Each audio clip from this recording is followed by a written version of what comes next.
তাই তিনি অবৈধ টাকার পাহাড় করেছে এবং বৈধতার প্রশ্ন আসলে এটা উনি সহ্য করতে পারতো না। শয়তান যেমন কোরআনের আয়াত শুনতে পারে না, শুনলে জ্বলে, আর এই শেখ হাসিনাও ন্যায়, সত্য এবং গরিব মানুষের অধিকারের কথা শুনতে পারতো না। এইটার কথা দিয়ে যে টাকা পয়সা আছে কিনা, কোন জায়গা থেকে আয় হবে, অবৈধ কিছু করা যায় কিনা, কারে মারা যায়, কারে ধরা যায়, কারো জেলে দেওয়া যায়, কারে গুম করা যায়, এই চিন্তা করেছে। তাই আমি মনে করি যে এই আপনার 5,000 বেসরকারি প্রাথমিক শিক্ষা বিদ্যালয় এই শিক্ষক কর্মচারীদেরকে ওই শেখ হাসিনা বৈষম্য করেছে। এরা এই বৈষম্যর শিকার হয়েছে। এরা যতবার কাগজপত্র দিয়েছে টাকা পয়সা দিতে পারেনি, বলছে এটা হবে না। এবং আরও তাদের সাথে যেটা করেছে শুনলাম, এই সমস্ত বিদ্যালয়গুলোতে বেশি ছিল বিএনপি, জামাত বা শেখ হাসিনা বিরোধী শিক্ষকরা, তাদের প্রতিষ্ঠান। তাই তারা যাচাই বাছাই করে, যেমন চাকরিতেও তারা ডিএনএ টেস্ট পর্যন্ত করতো যে ওইটা অন্য কোন দলের আছে কিনা, তাহলে তার চাকরি হতো না। ঠিক তদ্রূপ এই প্রতিষ্ঠানগুলোতে ওই ফ্যাসিস্ট শেখ হাসিনা এবং তার শিক্ষা মন্ত্রণালয়, এই প্রাথমিক শিক্ষা মন্ত্রণালয়, গণশিক্ষা মন্ত্রণালয়, তারা এইটাকে তোয়াক্কা না করে টাকা পয়সা লেনদেন করতে পারে নাই। এই অসহায় এবং এই যারা শ্রম দিয়েছে, কষ্ট করেছে, এত বছর নিজেদের টাকা দিয়ে, জমি জমা দিয়ে সরকারের সব ফিল আপ করলো, সেইগুলোকে দেয়নি। তাই আমি বলবো, জুলাই আন্দোলনের আশা আকাঙ্ক্ষা মানুষের ছিল ন্যায় নীতি নৈতিকতার বাংলাদেশে আসবে, যার ভোট সে দেবে, দিনের ভোট রাতে হবে না, মৃত্যু ব্যক্তি ভোট দিবে না, এবং সুশাসন, সুনীতি, সুবিচার থাকবে, বাজার দর নিয়ন্ত্রণ থাকবে, সন্ত্রাস, দখল, চাঁদাবাজ থাকবে না, ঘুষ দুর্নীতি থাকবে না, কেউ রাস্তাঘাটে ধর্ষিত হবে না, ছিনতাই হবে না, খুন হবে না। সেই জন্যই ওই জুলাই আন্দোলনে আপনার এই ছাত্র জনতারা জীবন দিয়েছিলেন, শহীদ হয়েছিলেন, এই রক্ত লাল করেছিলেন একটি নতুন বাংলাদেশ গড়ার জন্য।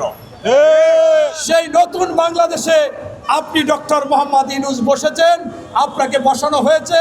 এই বাংলাদেশের মানুষ বিশ্বাস করে যে আপনি বিশ্ববরণ্য নোবেল বিজয়ী একজন মানুষ, আপনি সকলের ন্যায় বিচার করবেন, সকলের অধিকারকে আপনি দেখবেন, কারো অধিকার বঞ্চিত করবেন না।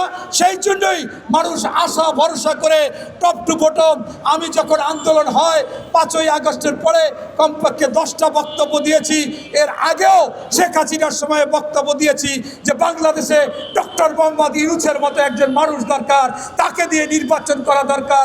পরবর্তীতে বলেছি তাকে উপদেষ্টা করা দরকার, প্রধান উপদেষ্টা করা দরকার। এরকম সারা বাংলাদেশের মানুষ, টেকনাফ থেকে তেঁতুলিয়া, রূপসা থেকে পাথুরিয়া, যারা সবসময় আন্দোলন সংগ্রাম করে তাদের কষ্ট করেছে, তাদের অর্থ ব্যয় করেছে, রাস্তাঘাটে ঘুমিয়েছে, বাসায় থাকতে পারেনি, হামলা মামলার শিকার হয়েছে, সেই পরে কেউ আহত হয়েছে, এখনও বিছনায় কাতরাচ্ছে, এখনও আহতদের চিকিৎসা হয়নি। শহীদ পরিবার চেয়েছে যে এরকম একটা বাংলাদেশে ডক্টর মোহাম্মদ ইউনূসকে বসাতে হবে, তাই আপনাকে বসানো হয়েছে। আমি মনে করি এই 5,000 বিদ্যালয়ের সাথে হাজার হাজার এই শিক্ষক, কর্মচারী, কর্মকর্তা নিয়োজিত আছেন এবং তারা চায় সারা বাংলাদেশে ওই কোমলমতি শিশুদের, যাদেরকে মা শিক্ষা দেওয়ার কথা ছিল, সেই ছোটোবেলা থেকে মায়ের শিক্ষা, মাদার টিচার হিসাবে কাজ করতেছে, পরবর্তীতে তাদের হাই স্কুলে পাঠাবে, এই শিক্ষা গ্রহণ ওখান থেকে হচ্ছে। তারাই জাতি গঠনের কারিগর, তারাই মানুষ গড়ার কারিগর, তাই তাদেরকে কোনোভাবে অবহেলা করা যাবে না।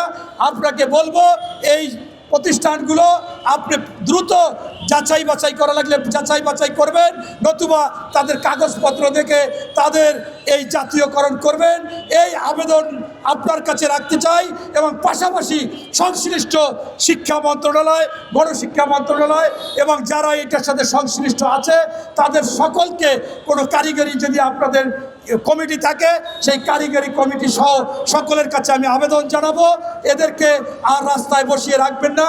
এরা 13 সাল থেকে ওই শেখ হাসিনা বঞ্চিত করায়, শেখ হাসিনা তাদের সাথে অন্যরকম আচরণ করায়, ওই সৎ মায়ের মতো আচরণ করার কারণে তারা সেই সময় থেকে এক শান্তিপূর্ণভাবে বঞ্চিতরা এখানে অবস্থান কর্মসূচি করতেছে, এখনও তারা অবস্থান কর্মসূচি করতেছে। আমি একজন জুলাই যোদ্ধা হিসাবে আমি 3 বার আয়নাঘরে গিয়েছি, আমি গুলিবিদ্ধ হয়েছি ওই ফ্যাসিস্ট শেখ হাসিনার বিরুদ্ধে আন্দোলন করতে গিয়ে। তাই আমি একজন যোদ্ধা হিসাবে তাদের পক্ষে আজকে সমর্থন দিচ্ছি। তাদেরকে এটা করতে হবে, তাদের এই আন্দোলনে একাত্মতা ঘোষণা করছি এবং আবারও প্রধান উপদেষ্টা সংশ্লিষ্ট সকলের কাছে আবেদন করব এই দাবিগুলো পূরণ করে নেন।